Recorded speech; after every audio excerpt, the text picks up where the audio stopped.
Mga boss, si Milky at saka si Brown.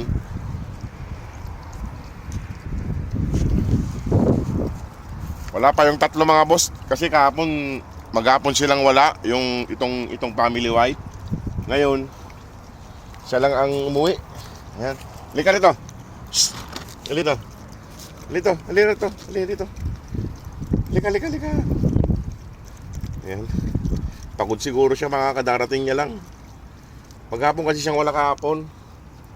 Ngayon, mag-isa niya lang nakauwi. Itong si Brown naman, ito. Lakas kumain ni Brown. Dati makakuan lang to. Nung nabuntis siya, malakas siya kumain. Ayan. Nasaan yung mga kapatid mo? Milky? Nasaan yung iba? Ewan ko mga boss kung saan sila pumupunta kasi hindi na sila pumupunta sa may accommodation namin. Baka ibang lugar naman ang pinupuntahan nila kaya hindi ko makita. Kaya yan. Ayan. Kasi kahapon maghapon silang wala eh. Ngayon tatatlo na lang, isa na lang bumalik. Sana bumalik sila mamaya o kaya bukas. Ayan laki niya na. Laki ng ang tataba ng paa. Ito si Brown Tako kumain. Ayan.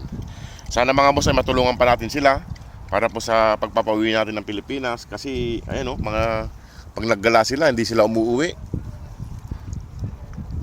Kung saan sila abutan ng dilim siguro doon na sila natutulog.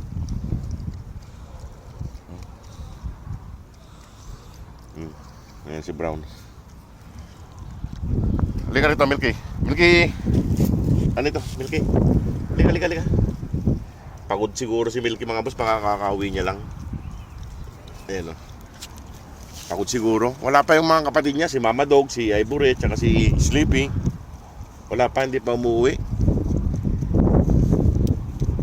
Sana po ay madagdagan pa po natin ang kanilang pundo para sa pagpapauwi natin ng Pilipinas. Halika rito. Ba't nandiyan ka sa sulok? Halika rito. Dito. Tingnan mo, may sugat ka. Wala naman, malinis.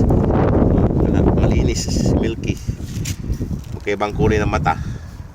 Ay mga boss, at hindi natin makita yung iba kung nasaan. At baka iwan ko na sila dito at maglalakad-lakad ako para tignan ko sila.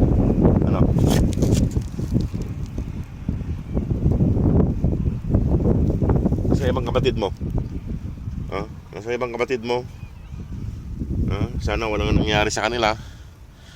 Ay mga boss, at sige po mga boss, at maglalakad-lakad lang ako. Sige po mga boss, maraming salamat. God bless po.